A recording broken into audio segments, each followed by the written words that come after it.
Hello everybody, I'm back with another video. So in case you're new here, my name is Ria.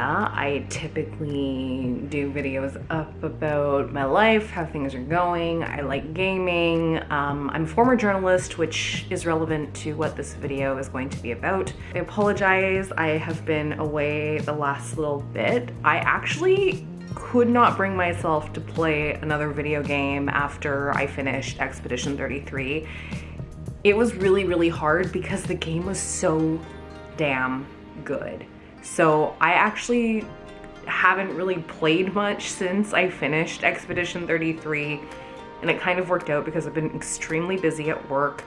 All that to say, I did actually pick up quite a few new people since I've sort of been on hiatus. So hello, welcome, thank you so much for subscribing, and if you are new here and so inclined and want to subscribe, feel free to do so. I was actually coming home from work earlier today when I saw this. I did not know that Peacock is coming out with a new series called The Paper. So for those of you who are familiar with The Office, the folks that made The Office are now out with a new mockumentary called The Paper. And my understanding is it's going to follow a mainly volunteer paper that is based out of Ohio. So The Paper is an upcoming American mockumentary sitcom created by Greg Daniels and Michael Coman. The series is a follow-up and spin-off to the American mockumentary series The Office, which ran on NBC from 2005 to 2013. What we're gonna do is we're gonna sit down and we're gonna watch this together. And the reason why I wanted to do this video is because if you're new here, I think I actually said in the beginning, but I am a former journalist. I actually had about 10 years experience working in the broadcasting and media industry, mainly as a radio host, but I also did about a year-ish in television. I definitely wanted to get my 2 cents in there just based on what I'd seen in the trailer. So what I'm gonna do is I'm gonna bring up the trailer on my phone and we're gonna watch it together, and I'll sort of stop it. Oh boy. Innovate sells products made out of paper. Toilet tissue, toilet seat protectors, and local newspapers. So, as you can see in this frozen frame, this paper, it says Toledo Truth-Teller, the first draft of history, and it says print edition at the top.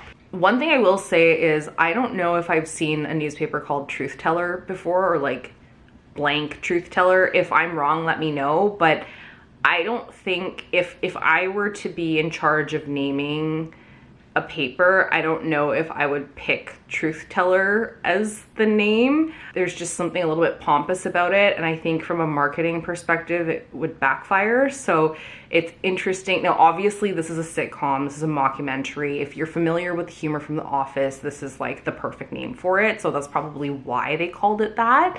They're just like leaning into the sort of humorous aspect of it, like of the sort of like, yeah, satirical part of it. But Toledo Truth-Teller is an interesting name for a newspaper. Let's keep going. And that is in order of quality. This is already like so I have actually never worked in a newspaper office before, but what I can tell you is, and I find it interesting that this is coming at a time where a lot of newspapers are shutting down. I can't really speak to America, but I can definitely speak to the Canadian market. It's becoming harder and harder to have media be so present because we've seen such a shift in how we consume information and what ways in which information is consumed, how they don't necessarily line up with how people are consuming information. So for instance, everybody wants their information really quickly now, and that's why, you know, we relied a lot on pushing things out initially through social media. If you're not aware, there's a bill right now called, it's Bill C-18, and what's come out of Bill C-18 is that you cannot share news links on, indirectly I should say, has come out of Bill C-18 because of all of the sort of squabbling that's going on with Ottawa, with the federal government, and with some of the folks who run these larger corporations.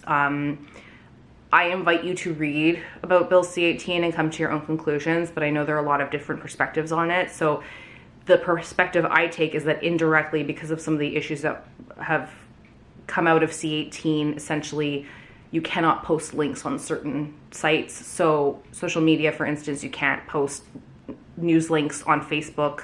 You can't post them on Instagram. Essentially, you can't post them on Meta. And so there's been a lot of coverage online about it, and I invite you to find out information and do research on your own. I always tell people, like, the first step in empowering and keeping journalistic pursuits alive, and if it is something that you believe in, is to do the research on your own, get different perspectives, read different publications, and look at what they've written.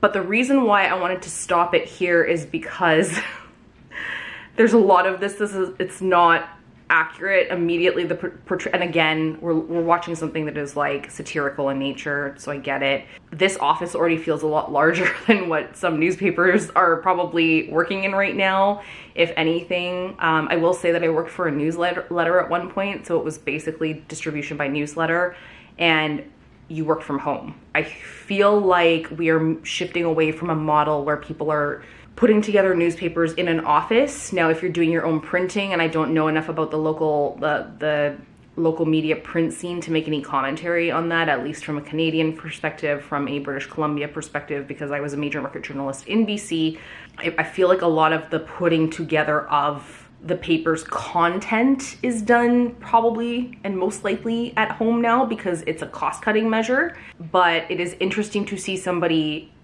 attempting to shoot a video like what I'm seeing right now with a bunch of lighting. Also, I worked as an editor. I worked as an assignment editor for a number of years, and I essentially ran my own publication as well. I've also done supervising, like production supervising in TV, and a person shooting content at their desk would absolutely not fly. I come from a perspective and time where you need to be out in the field when you're telling your story. You need to be immersed in the story. You need to be out there covering people. I do not like ivory tower journalism. I think it's ridiculous. And so this, to me, if I had seen this person shooting their like TikTok video here, I would have actually stopped them and said, why are you getting ready to shoot your video here? Because I want to see you in the field. And that's just, you know, that's just good practice, to be out and experiencing what other people are experiencing. You cannot armchair journalism, ivory tower journalism. It's just absolutely not. Let's keep going. Here is one of my articles. I'm particularly You won't believe how much Ben Affleck tipped his limo driver, is the article. I have so many feelings seeing this. The thing that really bugs me is a lot of people want journalism so quickly.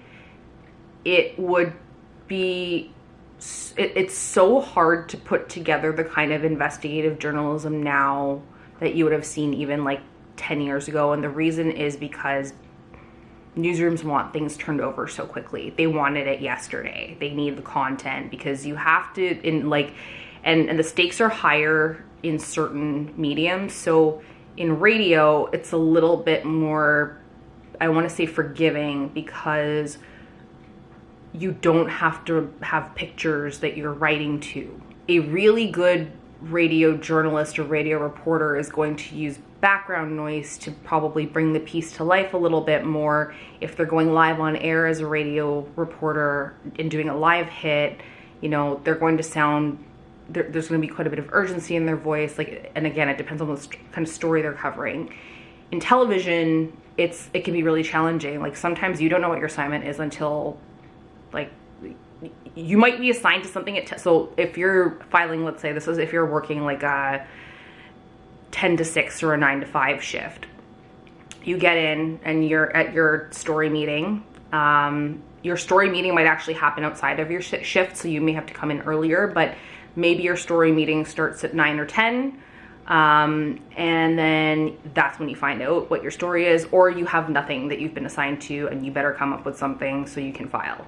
There have been many times working in TV where I was told, okay, this is your story for the day. And then at 1 o'clock, I'm like, okay, I need you to go to something else. It is so much easier to do these sort of like pop culture-y listicle articles because you can turn those over much faster than an article where you have to wait to be talked to about like who's going to talk to you, who's going to give you like both sides of the story, so to speak. And there are some other fundamental things around journalism that I could go into, but I won't do that for this video because I know it's already going to be long. But you won't believe how much Ben Affleck tipped his limo driver article is very plausible because it's so much easier. Now, what's interesting is if this happened in Toledo, if the tipping of the limo driver happened in Toledo, that would actually be like a story of interest because people get excited about like stories of celebrities like dipping through like small towns, things like that. And so if a celebrity were to come, like that would just be newsworthy. It would probably fit under the 7 determinants of news. But the other thing now that as I'm talking about this and I'm looking at this, the other triggering thing about this is there are ads on the screen. And again, it speaks to the big change in what we're seeing in the media, the fabric, where everything is just inundated with ads online. And that's how you pay the bills to keep the lights on, to keep the printing press going.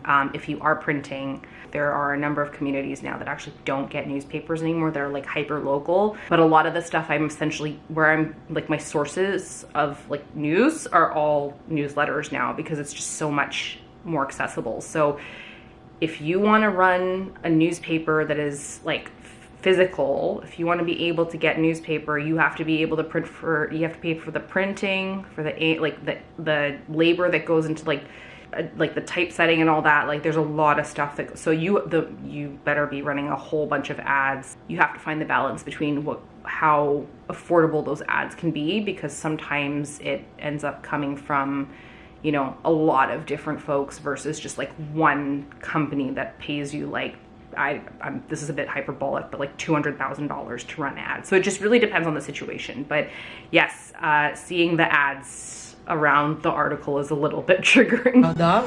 I'm scrolling and I'm scrolling and I'm learning a lot. Oh no. Take a little time while you're waiting like a factory line. My name. Journalist with a backpack. Accurate. And I appreciate that. Editor-in-chief of the backpack, also accurate. There seems to be this very glamorized idea of like reporters and journalists, and that that is a bit more prominent in America, where there are people who have like talent contracts and things like that, especially if they're in like huge major market, American broadcasting situations. It's not quite like that here. I would argue that I think Toronto might be the last bastion of that, and I could be wrong. If you're a journalist working in Toronto, like comment below and let me know. But like, it's not glamorous. You're often doing like 90% of the time, I know at least in Vancouver, like I was doing my own makeup, I was doing my own hair. Sometimes, like I was running to shoot my own pack, and yes, I had a backpack. Shoot my own television pack, and then I had to race back to the studio and host the 6 o'clock because somebody got sick or like couldn't host the 6 for whatever reason. And see, it is definitely not so glamorous, but like you're carrying your own stuff, you're like, it's all you. And especially if you're working as a video journalist, which is what I did for about a year, you're on your own. You're carrying all your own gear. It is rare to be sent out with a camera person. There are still some places that use camera folks who will like work with a reporter, but a lot of markets now are shifting to video journalism, where the journalist is trained to shoot and edit, do the interviews, and put together the piece. So it's a lot, for sure. Is Ned Sampson. I am your new editor-in-chief. Have you read this paper? Uh-huh. How do you think it compares to any other paper?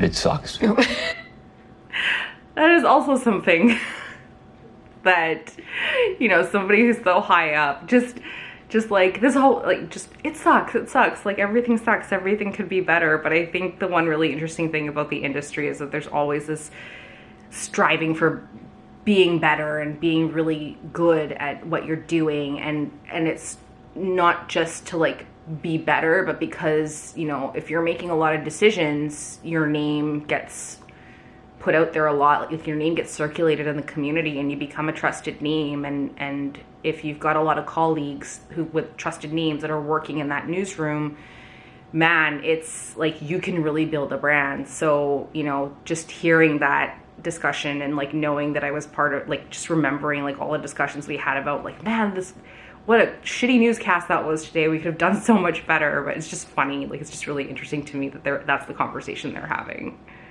But we are going to make it better. I hope it's not too disruptive to have me come in and sort of shake everything up.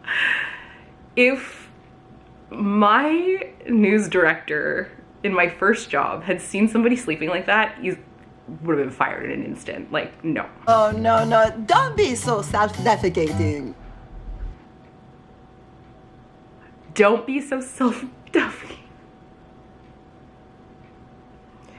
I have, again, satirical, I get it, just no words, but I think that character, like, this is a commentary about the show now, but I think that character is either going to be so well loved, like, so polarizing, so well loved, or like the most annoying character of all time. Welcome, volunteers, to your first staff meeting as... So the paper is volunteer run. I think I mentioned this earlier, and man, there's so many things that are wrong with that. That being said, I find it interesting that we are seeing some places attempt to move to volunteer run newspapers just because there is this desire to be able to have news in the community, and it's really challenging to, you know, it's really hard to find, you know, companies that are funding that without losing so much money. And so people think of it as, you know, okay, let's get volunteers involved. There's a slippery slope around, you know, being a journalist and being a volunteer. I think that journalism, there is a level of skill that needs to be, you can be a volunteer and have had the experience after the fact, but in a lot of the experiences I've had, volunteers are green and they need somebody to mentor them. So I would hope in this case that the editor-in-chief is going to mentor them and not scare them to death. But it's interesting, like, especially in the time that we're living in, there are models that people are trying where they're trying to do like this sort of hybrid, like, okay, some people are volunteering, but like journalism is a skilled job, and I believe that people should be paid for that work, especially if they've gone through the training and they've amassed so many, you know, credits under their belt and like have done the responsible, like have been responsible reporters, have been responsible editors. So I find it, I am conflicted when it comes to the volunteer aspect of journalism. I don't even like the idea of unpaid interns. I think that's a really unfair position to put people in, especially people who are starting out. And I do believe that interns should be paid for their work. But again, as we're, you know, in 2025, this discussion around like paying people, you know, and thinking about bottom line, like companies thinking about bottom lines and stuff, make it really challenging. So yeah, the volunteer thing makes me nervous, but okay, let's keep going. Reporters for the Toledo Truth-Teller. How many of you have actually written for a paper before? I wrote a paper in June. The guy with the flask. Man, that's, yeah, okay. I think I just want to go back a few seconds here. The man with the flask kills me. Volunteers to your first staff meeting as reporters for the Toledo Truth-Teller. How many of you have actually written for a paper before? I wrote a paper in junior high. Not quite the same thing. I've tweeted. You've tweeted? I'm in a group text. This is terrific. Let's show 'em. Okay, so the first guy says, I wrote a paper in junior high. That's a very common thing that happens. Like, it's people who want to get, either they come from like high school and they volunteered for their school paper, or they're coming from like so I went to a technical institute for my training. I have a diploma of technology in broadcasting and online journalism. Some people go to university, they take communications, or they may take a journalism course if it's being offered as a bachelor's program. There's like master's in journalism programs. So like usually their first experience is I wrote for like a school paper or a school publication, or which is, yeah, that's really common. The tweeting thing is fascinating because at least locally there's been a huge discussion about people like, do we move away from Twitter? And I won't go into the rabbit hole discussion around that. Again, I encourage you to like do your own research and like read, but not just from like a journalistic perspective, but also from a marketing communications perspective, I can say like it is a conversation that when I go to events with like marketing communications professionals, or even like with some of the not-for-profits I work with, and you know, I see people and they're like, oh, what are your thoughts on Twitter, or it's now called X, but like, what are your thoughts about putting news on social media? Like, where is that going? And it's really tough to say because at the end of the day, those are private companies and the leaders of those companies can do whatever the heck they want. You know, like maybe one day Instagram will be pictures of chickens only. I don't know, right? We seem to like, we have this idea that we like automatically own something because we're so engaged in it. But at the end of the day, you have to remember things like X and Meta, those are private, like those are corporations that are run by somebody who has a team behind them. The tweeting thing is funny. And what was the third one? How many of you have actually written for a paper before? I wrote a paper in junior high. Not quite the same thing. I've tweeted. You've tweeted? I'm in a group text. I'm in a This is group terrific. text. Let's show them how it's done. So this feels like a commentary on like how information is now, like how information spreads now. And you know, I especially in Canada with the whole C-18 situation, a lot of people are relying on places like Discord and WhatsApp and like Signal to share their information, or like group chats on Facebook Messenger. Like, it's just so funny. It's just funny that they mentioned that because that was my first thought. It was like, oh my gosh, the very brief underlying commentary on group chats. I'm in a group chat, like, and how group chats have become a space for people to share information with one another. It's tough though, because with group chats, you can't always fact check, right? Like you just see the link and you're going, what? So it's hard to verify in that particular context whether something is true. But man, that's pretty funny. Okay, let's keep going. The 7 typewriter's highly funny. motivated, tenacious Buckeyes are out there hunting for news. You'd be a fool to bet against that.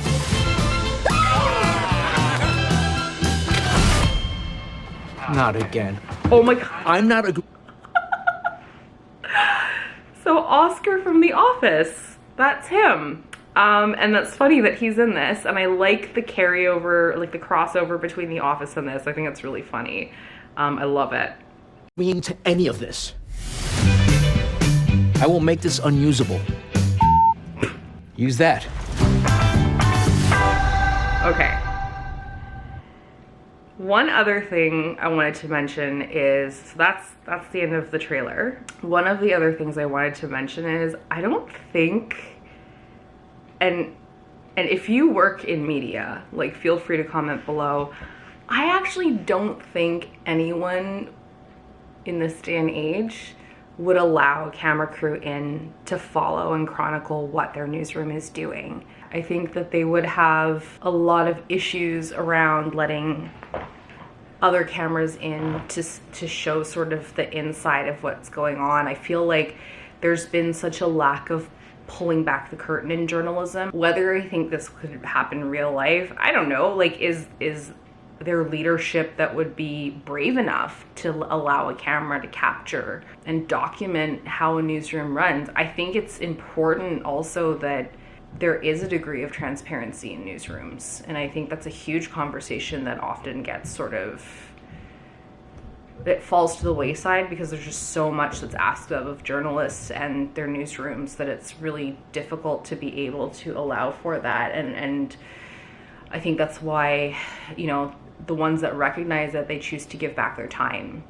whether it's through mentorship or like volunteering to help with, you know, student publications and student mentorship and things like that, because that is a way of letting someone in without, you know, letting the whole world in, kind of thing. So I've always wondered about that. I also wondered, like, would there ever be leadership that would be brave enough to let a camera crew into a newsroom? And right now I think the answer is no, but prove me wrong. I actually want to hear your thoughts on, you know, what the what the trailer was all about, and what you thought of the trailer. And if you'll be watching, I'm gonna try and watch this. I think it's a good one to keep tabs on. But in the interim, I'm excited to start playing more games again now that we're, you know, the weather is starting to sort of wind down a little bit. It's not as nice out, so there's gonna be a bit more like indoor activity going on, and no doubt one of them is gaming.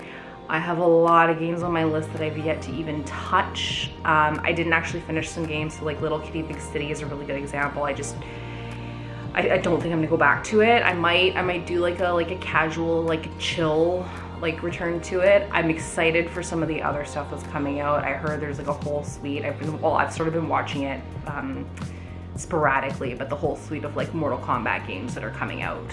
And there are actually some games that I was going back through, like Indica, that I've never even played yet. So I would like to do those as a video and just share my thoughts with you.